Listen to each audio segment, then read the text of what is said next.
Bismillahirrahmanirrahim. Assalamualaikum warahmatullahi wabarakatuh. Alhamdulillahi rabbil alamin. Allahumma salli ala Sayyidina Muhammad. Yang Allah muliakan para jemaah Masjid Jami Uswatun Hasanah yang dirahmati Allah. Sebagaimana biasa insyaallah setiap ba'da maghrib kita membuka kitab hadis atau kitab fikih Al-Muwatta' lil Imam Malik. Namun tetap kita memakai kawaid madhab Imam Syafi'i dan kita perluas dengan muqaranatul madhahib, komparatif madhab ahlu sunnah wal jamaah insyaallah. Mari sama-sama kita membacakan ulumul Quran lin Nabi Muhammadin sallallahu alaihi wasallam ya Rasulullah wa ala azwajihi wa alihi wa ahlil baitihi wa dzurriyyatihi ajma'in wal awliya'i was salihin wal anbiya'i wal mursalin wal malaikatil muqarrabin ولآبائنا ولأمهاتنا ولجدنا ولجداتنا ولأساتذتنا ولمعلمنا ولمشايخنا ولجميع المسلمين والمسلمات والمؤمنين والمؤمنات الأحياء منهم والأموات خصوصا لصاحب المؤلف كتاب الموطأ للإمام مالك بن أنس رضي الله عنه وبرواية يحيى بن كثير الليثي الأندلسي ونفعنا بهما والمسلمين بعلومهما وبعلوم جميع العلماء آمين يا الله. Ya Allah ya Tuhan kami, berilah keberkahan kepada kami di dalam majelis ilmu ini, di dalam majelis kitab hadis ini, kiranya bermanfaat kepada kami, keluarga, anak maupun keturunan kami. Ya Allah ya Tuhan kami, jauhkanlah kami anak dan keluarga kami dari segala malapetaka, bencana, fitnah dunia maupun fitnah akhirat. Jauhkanlah kami dari segala kemurkaan-Mu karena kebodohan dan ketidaktahuan kami. Jauhkanlah kami dari segala cobaan yang tidak sanggup kami memikulnya. Ya Allah ya Tuhan kami, jauhkanlah kami anak dan keluarga kami dari segala gangguan, tipu daya muslihat, baik yang datangnya daripada golongan jin maupun manusia. Anugerahkanlah kami anak dan keluarga kami umur yang panjang lagi berkah. Karuniailah kesehatan, kemajuan dan kesuksesan segala amal usaha yang kami lakukan.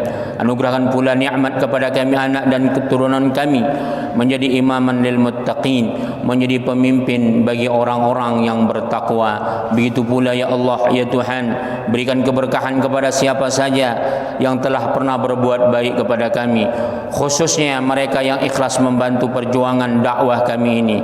Tinggikan derajat mereka dunia dan akhirat bi barakati al-Fatihah. A'udzu billahi minasyaitonir rajim. Bismillahirrahmanirrahim. Alhamdulillahi rabbil alamin. Arrahmanir rahim.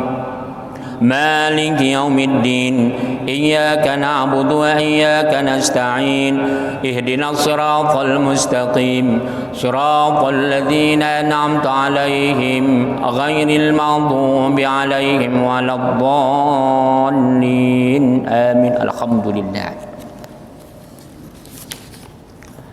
InsyaAllah kita sudah sampai kepada hadis yang ke-506 ya. Masih babul amal fi du'a, bab tentang apa saja perkara di dalam berdoa.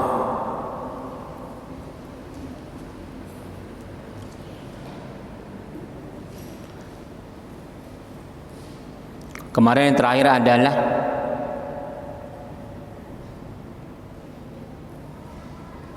hadis yang 505. Kalau yang dipegang oleh jemaah di bawah itu sedikit nih. Kita baca wa haddatsani an Malik, diceritakan kepadaku dari Malik an Hisham bin Urwah, dari Hisham an Urwah an Abi, dari ayahnya, annahu qala, sesungguhnya beliau berkata, innama unzilat hadhil ayah. Jadi ayat ini diturunkan maksud dan tujuannya hanya untuk Apa ayat yang maksud? Wala tajhar bisalatika, janganlah kamu kencangkan suara salatmu. Wala tukhafid biha, tapi juga jangan terlalu pelan. Wabtaghi baina dzalika sabila, sedang-sedang saja. Bermohonlah dengan sedang-sedang saja. Ini ayat fid du'a. Jadi dari Rasulullah sampai sahabat tabi'in memaknai ayat ini adalah untuk doa. Meskipun kalimatnya salat. Karena gini, yang lalu kita sudah terangkan, ada orang memahami ayat Quran ini surah Al-Isra ya. Ada memahami ayat Quran ini, jangan sholat kencang-kencang ayatnya, bacaannya. Nggak perlu pakai mic katanya. Yang dimaksud ini doa. Kalimat ini doa ya. Sama dengan ayat lain, ada terdapat di dalam ayat lain kata-kata kalimat salat. Khudh min amwalihim sadaqatan tutahhiruhum wa tuzakkihim biha wa shalli alaihim inna salataka sakanan lahum. Jadi kalau orang yang mengeluarkan zakat, kata Allah, kita suruh doa. Jadi kata kalimat salat di situ kita doakan orang yang mengeluarkan zakat. Jadi kalimat salat di sana bukan salat. Doa kami itu bisa, doa kamu kata Allah terhadap orang yang mengeluarkan zakat itu bisa menenteramkan mereka, sakanan lahum, sakinah, tenang hatinya, nggak gelisah. Makanya Rasulullah ajarkan doanya. Kalau orang mengeluarkan zakat itu, ketika kita menerima zakat itu doakan dia, Allahumma ja'alhu ya Allah mughniman, jadi orang konglomerat. Wala taj'alhu mughriman, jangan sampai dia jadi orang yang bangkrut. Jadi doa ya, kalimat salat di situ doa. Qala Yahya, berkata Yahya, wa su'ila Malik ani du'a fi salatil maktubah. Imam Malik ditanya tentang doa setelah salat wajib. Jadi jumhur ulama mazhab Ahlussunnah wal Jamaah sunat muakkad setelah salat kita doa zikir ya. Kecuali Imam Malik, dia tidak mengatakan bid'ah, malah dia mengatakan apa ketika ditanya Imam Malik, faqala la ba'sa bidu'a fiha, enggak apa-apa. Tapi dia pemahaman mazhab Imam Malik tidak mesti. Tidak disunahkan muakkad. Jadi hanya Imam Malik, tapi dia mengatakan tidak apa-apa di dalam kitab beliau sendiri ini. Jadi fadilahnya besar ya. Yang lalu-lalu telah kita jabarkan bagaimana hadis tentang ahlud duthur ya. Jadi jangan sampai ditinggalkan doa berjemaah setelah salat. Kecuali kalau kita daruri, mungkin mau buang hajat atau karena keperluan penting. Kita ulang, apa keagungannya? Kata Rasulullah, khairum min duhrunihim. Orang yang kaya kata Rasulullah, soleh, rajin bersedekah, hartanya untuk jihad di jalan Allah, dibandingkan orang yang setelah salat berzikir, itu lebih baik daripada harta mereka. Kecuali kalau mereka sama melakukannya dengan kita berzikir juga. Subhanallah. Jadi tinggi ya martabatnya ya. Apa itu zikirnya? Kata Rasulullah, qul subhanallah talata wa talatin, alhamdulillah talata wa talatin, Allahu akbar talata wa talatin. Nanti bisa dilihat nanti di dalam ini hadis sahih ya. Ini terdapat juga jabaran ini di dalam kitab Al-Muqni wa Syarhul Kabir, 15 jilid, kitab primer, kitab rujukan dasar yang besar di antara rujukan mazhab Ahmad bin Hanbal. Perbandingan mazhab juga yang selalu kita ajarkan ba'da maghrib di musalla ziyadatul iman. Jadi jangan sampai ditinggalkan. Kita teruskan hadis yang sekarang 506. Wa haddatsani an Malik annahu balaghahu anna Rasulullah sallallahu alaihi wasallam kana yad'u. Diceritakan kepadaku dari Malik sesungguhnya beliau menyampaikan bahwasanya Rasulullah sallallahu alaihi wasallam beliau suka berdoa. Apa di antara doa Rasulullah? Jadi kalau kemarin sudah banyak ya doa-doa Rasul kita ajarkan. Ini doa-doa yang diajarkan oleh Rasulullah sallallahu alaihi wasallam disebut doa al-ma'thur. Boleh dibaca kuat di dalam salat. Artinya bukan kuat sampai dengar suara melampaui batas. Artinya kita boleh sebagaimana kita berzikir di dalam salat. Subhana rabbiyal a'la, itu. Jadi kalau sir di dalam salat itu adalah alal aqal yasma' udunai, dia dengar telinganya. Kalau menurut mazhab Imam Malik, harkat tulisan. Apabila kita dalam salat membaca dalam hati, hukumnya tidak sah, meskipun perkara yang sunnah. Bedanya kalau yang sunnah kita baca dalam hati tidak batal salat, hanya itu saja, tapi tidak dianggap membaca. Kalau perkara yang rukun, yang wajib, apabila membaca dalam hati batal, tak sah salatnya. Rukun qaulinya, kita katakan membaca suratul Fatihah, termasuk tahiyat. Jadi tidak sah kalau membaca dalam hati. Jadi doa ini boleh disirkan. Tapi makna sir di sini bukan dalam hati ya. Dalam hati itu, kalau dalam hati bukan sir namanya, niat. Apa doa Rasul? Allahumma inni as'aluka fi'lal khairat. Ya Allah ya Tuhan, sesungguhnya aku memohon kepadamu selalu melakukan fi'lal khairat, melakukan kebaikan. Jadi jangan sampai kita berbuat yang buruk. Ini kita minta. Ini doa yang diajarkan Rasulullah. Semua yang kita lakukan itu ya Allah mengandung kebaikan. Apa saja? Pandangan kita baik, gerak tangan kita, langkah kita, ya, wajah kita. Kan ada wajah niatnya baik tapi wajahnya nggak baik. Kan ada gitu ya. Tegang aja wajahnya, kaku, nggak mau senyum. Assalamualaikum Mbak. Waalaikumsalam. Nah, jadi kita berdoa, ya Allah, ya Tuhan, Allahumma inni as'aluka, aku memohon kepadamu ya Tuhan, fi'lal khairat, perbuatan-perbuatan yang baik, ya Allah, anugerahkan aku bisa melakukan perbuatan baik. Jangan sampai kita, kadang-kadang ada niat kita baik, tapi ternyata menyinggung orang. Kan sering anak-anak ya, yang anak-anak kita itu kalau dia yang belum berakal itu kan suka guyonan dia, guyon sama anak orang, ih kamu jelek ya. Padahal kan namanya anak-anak kan biasa ngomong apa saja. Orang tuanya tersinggung, lu maki anak gua jelek ya katanya. Nah, itu. Tapi kalau orang yang dewasa kan kalau mengatakan seperti itu tidak sedap didengar. Jadi supaya jangan kita keceplosan, supaya kita jangan tiba-tiba melakukan perbuatan kita menurut kita baik, tanpa kita sadari yang kita lakukan itu ternyata menurut orang salah. Nah, ini pentingnya doa itu ya, supaya dilindungi oleh Allah dan para malaikatnya. Jangan sampai kita melakukan kebaikan tapi ternyata difitnah orang yang salah. Mata kita begini saja, di depan itu ternyata ada cewek cantik, pikir orang kita mandang cewek ya kan, ternyata enggak, menghayal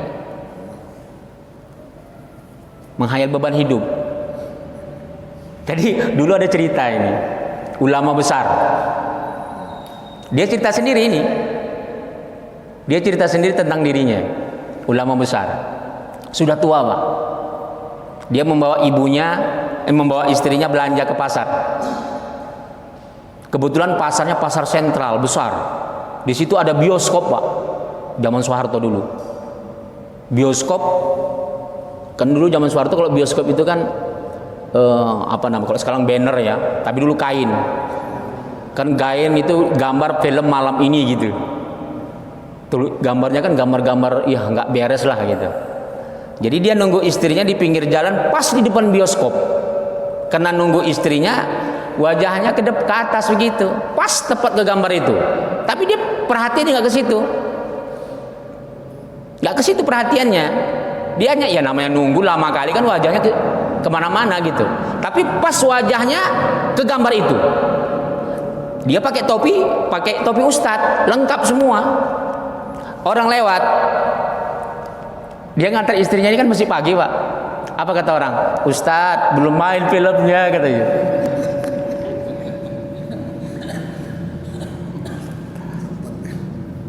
Terkejut dia. Ya. Jadi itu dia ya. Ada sesuatu yang kita berbuat, kita tidak punya niat, tapi orang prasangkanya ke sana. Nah, inilah pentingnya doa ini. Allahumma inni as'aluka fi'lal khairat. Ya Allah ya Tuhan, anugerahkanlah aku ya Tuhan selalu melakukan kebaikan. Watarkal munkarat, ya Allah aku mampu meninggalkan kemungkaran. Kan ada orang berat kali meninggalkan kemungkaran kan, terlalu lezat korupsi itu, walau gaji udah besar. Terlalu lezat menggosip. Aduh Ustaz, kalau tak menggosip kumat encok aku Ustaz gitu. Kan ada itu, terlalu lezat dia menggosip tuh. Kalau nggak menggibah dia, kalau nggak menggosip demam di hari itu. Hati-hati itu. Nah, ini penting doa ini. Saya pernah lihat ada manusia, Pak. Ini kisah nyata ini. Setiap hari harus mukul orang. Nauzubillah, teman nauzubillah. Setiap hari harus mukul orang. Akhirnya di akhir hayatnya, Pak, umurnya belum sempat panjang meninggal, Pak. Padahal orangnya rajin sholat. Orangnya rajin sholat, rajin berzikir, nggak pernah berbuat maksiat. Maksiat maksudnya minum khamar, berzina itu enggak. Tapi tuh tangannya paling suka mukul. Satu hari itu kalau nggak mukul demam dia. Belum sempat panjang umurnya mati udah. Dan akhir hayatnya pun nggak bagus penyakitnya. Ah, itulah dia ya.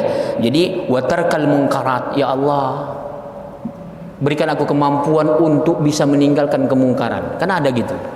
Jangan sampai kita nggak mampu itu ya.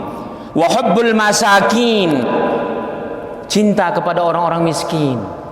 Ada orang cinta orang miskin tapi dia nggak cinta sama dirinya miskin. Ah, ada nggak gitu? Berani nggak berdoa seperti Rasulullah? Allahumma ja'alni minal fuqara. Ya Allah, jadikanlah aku orang di antara orang-orang fakir. Berani nggak? Siapa yang berani doa seperti itu? Oh janganlah Ustaz, tak sanggup aku miskin gitu.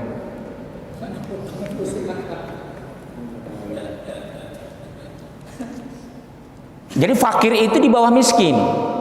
Kalau miskin itu mesti kita bisa makan satu hari 2 kali, 3 kali, tapi nggak mencukupi. Kita katakanlah kalau di Jakarta gaji 2 juta ke bawah miskin lah itu. Ngontrak ya, bukan rumah sendiri ya. 2 juta ke bawah miskin lah itu Jakarta nih. Kalau ada yang 2 juta ke bawah gajinya 1 bulan, pendapatannya ngontrak, miskin lah itu. 1 bulan dapat 1 juta, ngontrak, fakir lah itu. Nauzubillah. Wa hubbal masakin, cinta orang miskin. Jadi orang miskin itu besar martabatnya dunia akhirat di sisi Allah kalau sabar. Nanti kata Allah di akhirat nanti fawaqahumullahu syarra dzalikal yaum wa laqahum nadratan wa surura wa jannatan wa harira. Ketika engkau sabar di dunia dengan kemiskinan kata Allah, dan engkau sabar terus istiqomah di jalan Allah, nanti di akhirat pada hari ini kata Allah, ku angkat semua penderitaanmu, ku gantikan dengan kenikmatan sehingga wajahmu terus menerus merasakan kegembiraan. Nadrah wa surur. Allah, mukanya selalu berseri-seri di akhirat. Tapi walaupun Allah sebut gini, nggak ada juga yang mau miskin, ya kan? Ya, janganlah Ustaz, nantilah itu. Kalau bisa dunia senang, di akhirat pun senang lah, gitu ya. Jadi Rasulullah hidupnya susah. Tapi jangan terkejut, walau Rasulullah miskin, fakir, tapi nanti ada masanya Allah coba, memang dia kaya sekali, tapi kayanya sebentar. Dikasih hadiah sampai 600 ekor unta, tapi langsung disedekahkannya. Allah, tak sanggup kita itu. Jadi kalau kita cinta sama orang miskin, tujuannya supaya kita tidak congkak, supaya kita nggak takabur, supaya kita selalu merendah diri. Makanya Allah sebut dalam Al-Quran itu, walaqad arsalna ila umamin min qablika fa'aqnahum bil ba'sa'i wad-dharra'i la'allahum yatadarra'un walaula ijahum ba'suna tadarra'u walakin qasat qulubuhum wa zayyana syaitanu ma kanu ya'malun falamma nasu ma dzukiru bihi fatana abwaba kulli syai'in hatta idza farihu bima utu akhadnahum baghtatan fa idahum mublisun. Kata Allah, ya kekasihku Rasulullah, Kata Allah, kamu susah, umatmu susah, cobaannya banyak. Dulu umat-umat sebelum engkau juga sama, dari zaman Nabi Adam sampai umatnya Nabi Isa alaihi salam. Walaqad arsalna ila ummin min qablika fa aqnam bil ba'sa wad dharra la'allahum yatadarraun. Kenapa manusia diberikan Allah cobaan miskin susah? La'allahum yatadarra, supaya mereka tadarra, merendahkan diri. Karena orang kalau nggak pernah susah, Pak, itu repot itu. Congkak semena-mena. Makanya dalam ayat lain disebutkan, innallaha la yuhibbu kulla mukhtalin fakhur. Allah tak suka kepada orang yang congkak dan semena-mena. Jadi cobaan di dunia ini tujuannya, kata Allah, adalah supaya yatadarraun. Barang siapa yang dia dicoba Allah dengan kesusahan tapi dia tidak terima, dia nggak sabar, keras hatinya, capek kali aku ini sholat, miskin juga, akhirnya ditinggalkannya sholat. Udah, kata Allah, Allah hatinya akan keras. Orang yang keras seperti ini, ketika dia meninggalkan agama Allah, maka syaitan itu akan terus mengiringi dia, perbuatan maksiat akan indah sama dia. Makanya orang kalau sudah dia melepaskan agama Allah, berputus asa, akhirnya apa? Karena nggak sabar susah, korupsi, mencuri, menipu dan sebagainya, dan itu indah sama dia. Baru ayat yang terakhir tadi kita baca, hati-hati kata Allah, ada nanti orang semakin banyak maksiatnya semakin Allah kayakan. Hatta idza farihu bima utu, sampai dia gembira, senang sekali dengan kekayaan yang Allah berikan tanpa dia sadari. Semakin berzina semakin kaya, semakin tak sholat banyak rumah kontrakannya, semakin dia berbuat jahat semakin banyak hartanya.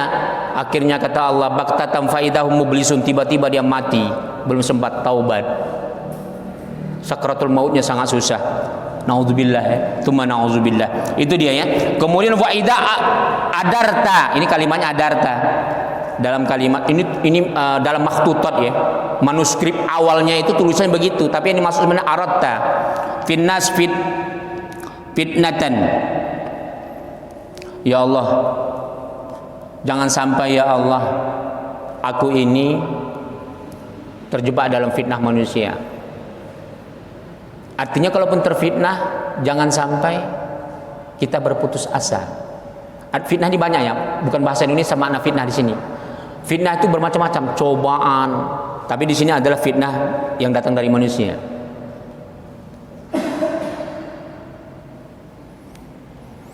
Jangan sampai ya Allah aku mendapat fitnah dari manusia. Faqbidni ilaik ghairu maftun. Kalau memang aku harus meninggal ya Allah, aku harus engkau cabut nyawaku ya Tuhan. Jangan sampai aku mati dalam kondisi terfitnah. Ya. Kita meninggal terfitnah, jangan sampai, nauzubillah. Karena ada orang sudah tua matinya ketika berzina, meninggalnya murtad, nauzubillah. Itu mana nauzubillah. Jangan sampai kita di akhir hayat jauh dari masjid. Dulu kita rajin ke masjid setiap maghrib, akhirnya setelah nggak sabar dengan cobaan atau karena terlalu kaya nggak jadi ke masjid. Ya, nauzubillah tsumma nauzubillah. Kita teruskan hadis yang ke-507. Wa haddatsani an Malik, diceritakan kepadaku dari Malik, annahu balaghahu, sesungguhnya dia menyampaikan anna Rasulullah sallallahu alaihi wasallam bersabda, qala ma min da'in yad'u ila hudan illa kana lahu mithlu ajrin man ittaba'ahu. Ini meskipun tujuannya adalah mengajak, tapi makna doa itu bukan hanya sekedar meminta, tapi makna doa itu juga mengajak. Apa maksudnya di sini? Ma min da'in, tidaklah seseorang itu mengajak ya da'u ila hudan, mengajak kepada jalan hidayah. Jadi da'a ya da'u du'aan, diayah undangan. Jadi doa itu makna da'a itu maknanya asalnya mengajak. Jadi kalau sudah dia bentuk masdar doa, memohon. Jadi sama ya, mengajak, memohon.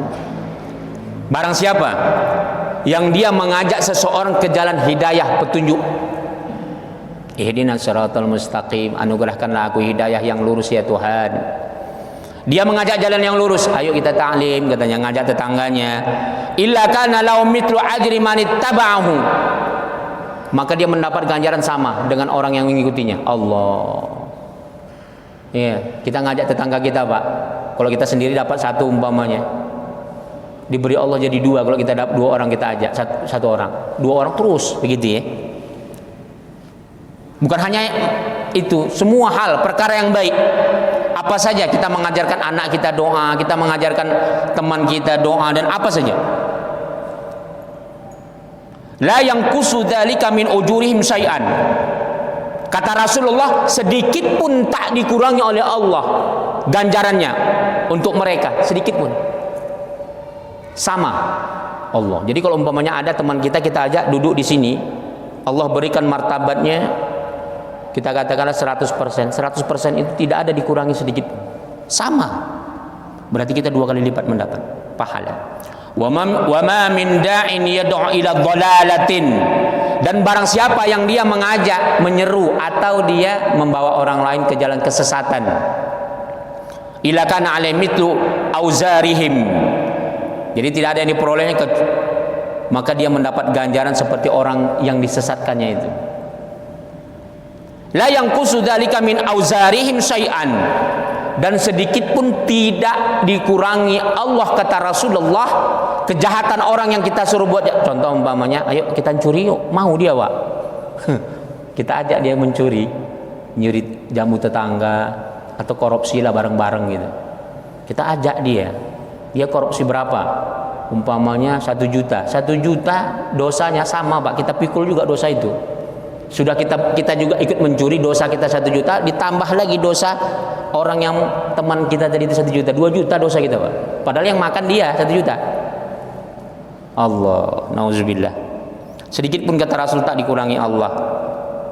Nah itu ya, jangan sampai kita salah. Kemudian hadis yang berikutnya, wa haddatsani an Malik, dijadikan kepadaku dari Malik, annahu, sesungguhnya dia balaghahu, menyampaikan, anna Abdullah, bahwasanya Abdullah bin Umar qala, Allahumma ja'alni min a'immatil muttaqin, ya Allah ya Tuhanku, jadikanlah aku di antara orang pemimpin orang-orang yang bertakwa. Subhanallah. Jadi ini diajarkan dari sejak zaman Rasulullah, sahabat. Inilah yang selalu kita doa setiap kita belajar, ya Allah jadikan aku jadi pemimpin orang-orang yang bertakwa. Kalau pemimpin masyarakat gampang, pemimpin di mana saja gampang, tapi menjadi pemimpin ulama, orang yang bertakwa, itu susah. Inilah doa yang diajarkan oleh Rasulullah, min a'immatil muttaqin, di antara pemimpin orang-orang yang bertakwa. Subhanallah, itu martabat tinggi. Kalau kita sudah bisa menjadi pemimpin orang yang bertakwa, maka orang yang nggak bertakwa insya Allah gampang mimpinnya, nggak susah. Yang terakhir, hadis yang ke-509, wa haddatsani an Malik annahu balaghahu anna Abu Darda, diceritakan kepadaku dari Malik, sesungguhnya beliau menyampaikan bahwasanya Abu Darda kana yaqumu min jawfil lail. Jadi Abu Darda setiap dia bangun tengah malam, dia baca doa. Doanya itu memuji Allah. Ini pentingnya. Jadi doa kita bangun tidur itu makbul doa, Pak. Tapi jangan langsung minta rezeki. Jangan langsung ya Allah supaya bangun langsung ya Allah minta duit, jangan gitu. Ya. Jadi makbul bangun tidur itu. Apa doanya? Kita puji dulu. Namatil uyun, ya Tuhan, Engkaulah yang memejamkan mata-mata orang yang tidur. Jadi ketika bangun tengah, tapi ini bangunnya bukan habis subuh. Ini habis subuh doa. Bagaimana kita puji sama Tuhan? Salah udah ya kan. Ini maksudnya tengah malam ini, ketika kita mau tahajud. Namatil uyun, ya Allah, Engkaulah ya Allah yang memejamkan mata-mata orang yang lagi tidur. Wa gharatin nujum, dan yang membenamkan cahaya bintang-bintang. Wa antal hayyul qayyum, dan Engkaulah wahai Tuhan yang maha menghidupkan, dan Engkau yang kekal ya Allah, Engkau yang terus qayyum, berdiri tegak, Allah yang maha kuasa selamanya, yang berkuasa menghidupkan seluruh makhluk dan mematikan seluruh makhluk. Jadi wa antal hayy, Engkau ya Allah yang maha menghidupkan. Aku sekarang terbangun tengah malam masih hidup.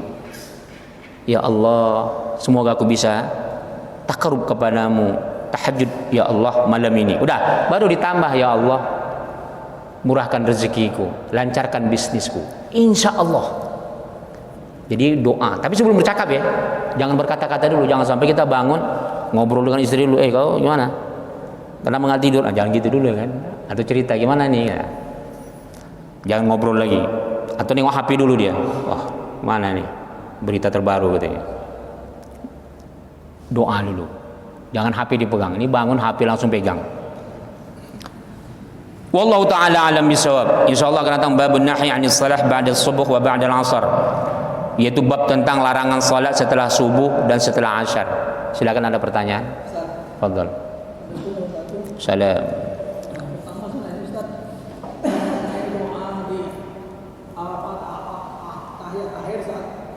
Bolehkah itu kan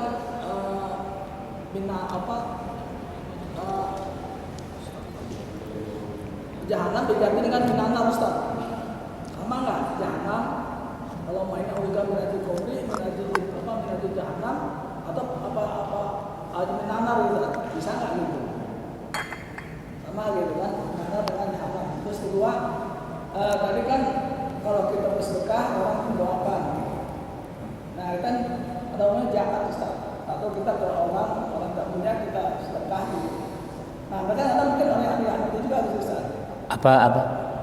Kita bersedekah gitu kan, mungkin dia juga tidak mengerti kan, ketika kita kasih atau sedekah dia tidak mengenai terima kasih aja gitu, tidak mendoakan gitu kan, atau paling nasihat gitu kan, kerjakan gitu kan juga kan zakat fitrah misalkan, kadang-kadang kita juga nggak orang langsung gitu Ustaz. Nah itu gimana nilai zakatnya gitu. Lalu tadi yang terakhir ini Ustaz, itu kan kita bangun kan biasa kita bangun tidur Ustaz, Allahumma ahyana gitu Ustaz. Apa bisa disambung ini Ustaz? Apa itu dulu apa? Kalau mahyana itu bangun tidur itu Ustaz. Dua tadi ini benar tadi. Itu aja ya. Ya. Oke, silakan ada yang lain. Fadhal. Mungkin sudah pernah dijelaskan, tapi mungkin mohon dijelaskan lagi ya Ustaz, mengenai kenapa kita wajib bermazhab.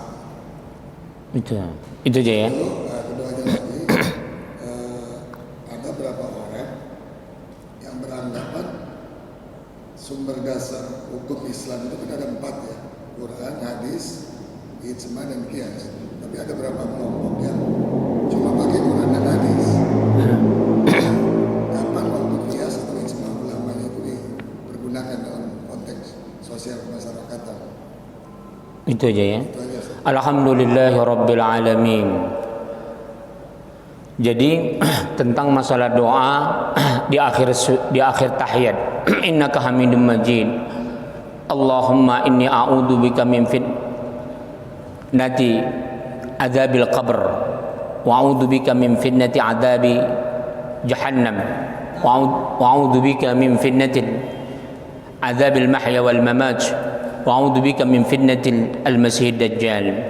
Ini hadis, teksnya banyak.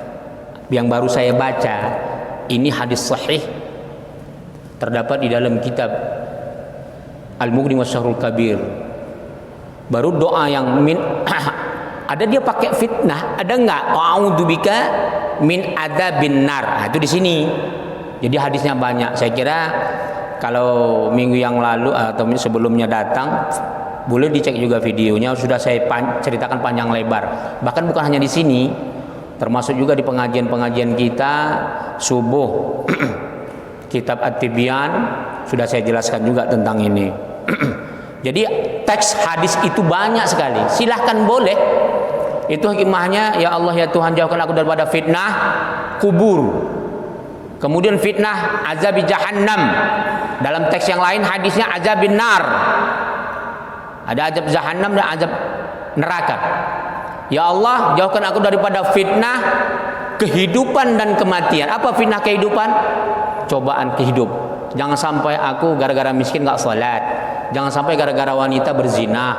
Jangan sampai gara-gara miskin korupsi. Jangan sampai gara-gara sakit berputus asa. Itu fitnah semua. Wal mamat. Jangan sampai kita ya Allah di sakratul maut sakit.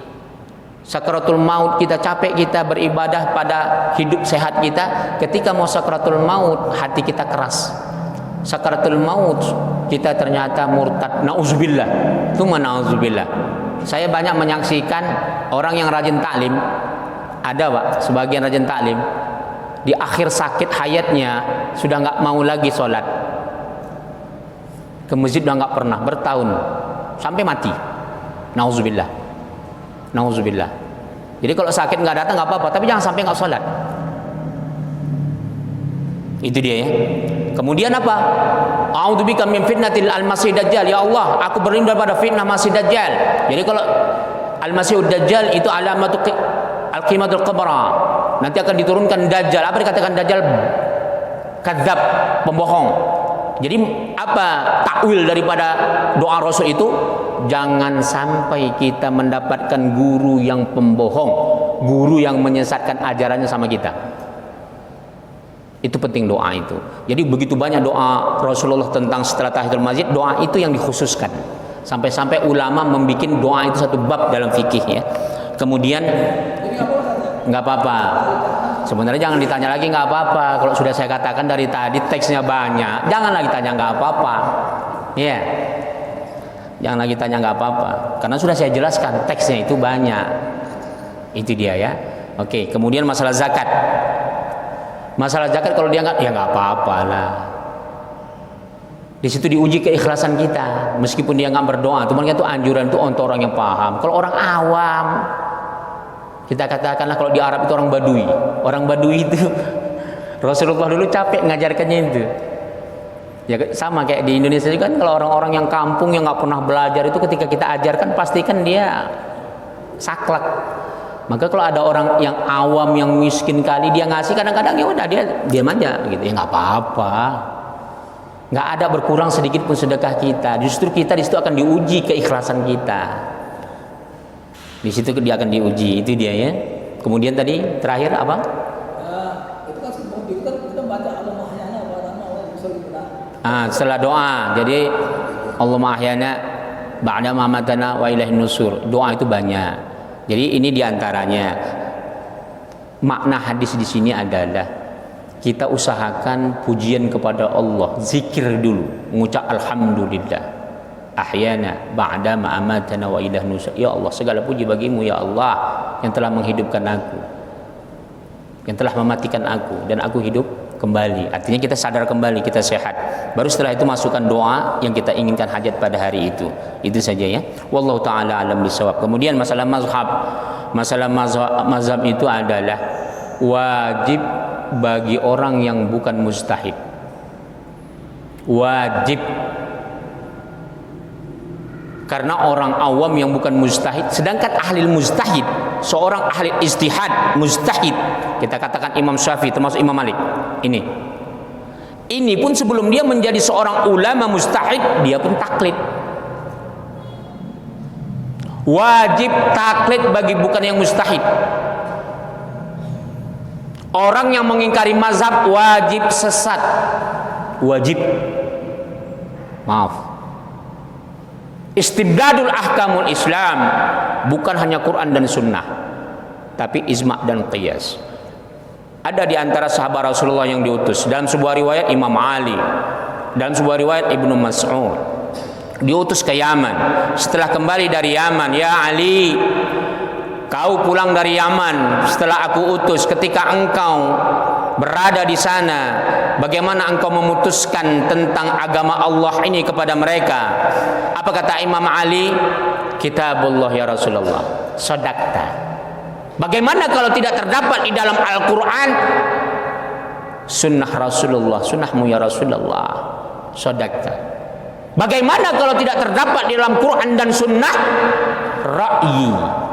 Tapi ra'yu di situ bukan berarti pemikiran orang bodoh, orang awam. Itulah dia diantaranya mustahid, diantaranya ijma'. Kesepakatan para ulama. Kata Rasulullah apa? La tajtami ummati 'ala dhalalah. Para ulamaku, kata Rasulullah, tidak akan pernah dia berkumpul istima' dalam kesesatan. Qiyas. Apa qiyas? Perkara membandingkan. Jadi al-ibrah bi umumil lafz la bi khusus sabab. Semua Al-Qur'an itu Allah turunkan ataupun hadis Rasulullah itu ajarannya tidak monoton karena sebab turunnya. Bukan sebab karena semata-mata peristiwa yang ada pada masa itu. Tapi al-ibrah bi umumil lafz. Kandungannya itu bisa untuk semua ibrah sampai hari kiamat. Jadi maka dikiaskanlah. Dikiaskan perkara-perkara yang tidak ada pada masa Rasulullah. Contoh, zakat gandum. Mana ada Indonesia makan gandum? Dikiaskan kepada beras. Siapa yang mampu dia memakai Quran dan Sunnah? Saya mau tanya, siapa? Sedangkan ini saja dijabarkan oleh Imam Malik, ini hadis Rasulullah. Udah. Kalau ada orang yang sekarang berani mengatakan kita hanya berujuk kepada Quran dan Sunnah, bukan hanya sesat, gila. Gila dia. Allah beri akal waras, gila dia. Udah. Imam Bukhari, tahu Imam Bukhari, Pak? Martabat riwayat yang meriwayatkan hadis yang paling sahih di Ahlussunnah wal Jamaah. Itu saja kiblatnya bermazhab. Dia saja pakai mazhab. Semua ulama hadis bermazhab. Ini ada orang hafal hadis pun enggak, baca hadis pun tak paham, belagak pula dia Quran dan Sunnah. Maaf, saya agak marah, bukan apa. Ini ada, saya ketemu orang kayak gini keras kepalanya. Orang kayak gini jangan diajak dialog, tinggalkan saja. Ulama hadis, seluruh ulama hadis. Imam Tirmidzi kiblatnya kepada Imam Syafi'i. Imam Bukhari kiblatnya kepada Imam Syafi'i dan termasuk mazhab yang lainnya. Imam Asy'ari yang pencetus daripada ilmu kalam tauhid Ahlussunnah wal Jamaah kiblatnya kepada Imam Syafi'i. Abu Mansur Al-Maturidi kiblatnya kepada Imam Hanafi. Semua ulama hadis, bahkan ulama tauhid kiblatnya ke sana. Ibnu Khaldun yang terkenal luar biasa, Ibnu Rushd mazhabnya Imam Malik. Sekaliber Ibnu Rushd, saya mau tanya, orang yang ngomong gitu ada nggak sekaliber Ibnu Rushd? Belum lagi kalau saya sebutkan satu-satu ulama-ulama besar ya. Ada nggak orang sekaliber Imam Ghazali? Imam Ghazali itu mazhabnya Imam Syafi'i. Allah, la ilaha illallah. Tak habis kita kalau bahas itu. Jadi kalau mau lihat tentang masalah mazhab, lihat di tulisan saya. Judulnya mazhab Imam Syafi'i yang terbaik menurut Rasulullah. Orang semua terkejut, Pak. Imam Syafi'i sama Rasul mana duluan lahir? Iya. Protes semua orang. Akhirnya ada orang yang hanya baca judulnya saja langsung menyesatkan saya. Saya bilang coba dibaca dulu. Setelah dibaca baru mereka paham. Jadi dibaca dulu ya isinya. Judulnya mazhab Imam Syafi'i, mazhab yang terbaik menurut Rasulullah. Nah, ini sudah ada videonya, banyak sekali. Jadi saya kira nanti bisa dilihat di YouTube ya. Itu saja. Ada yang lain tadi? Itu saja ya. Wallahu taala alam bisawab. Bi barakati al-Fatihah. A'udzu billahi minasyaitonir rajim. Bismillahirrahmanirrahim. Alhamdulillahi rabbil alamin arrahmanir rahim maliki yaumiddin. إياك نعبد وإياك نستعين اهدنا الصراط المستقيم صراط الذين أنعمت عليهم غير المغضوب عليهم ولا الضالين آمين أعوذ بالله من الشيطان الرجيم بسم الله الرحمن الرحيم اللهم اجعل هذا المجلس بركة ومباركة وبعد علينا فتنة من الدنيا والآخرة والحمد لله رب العالمين السلام عليكم ورحمة الله وبركاته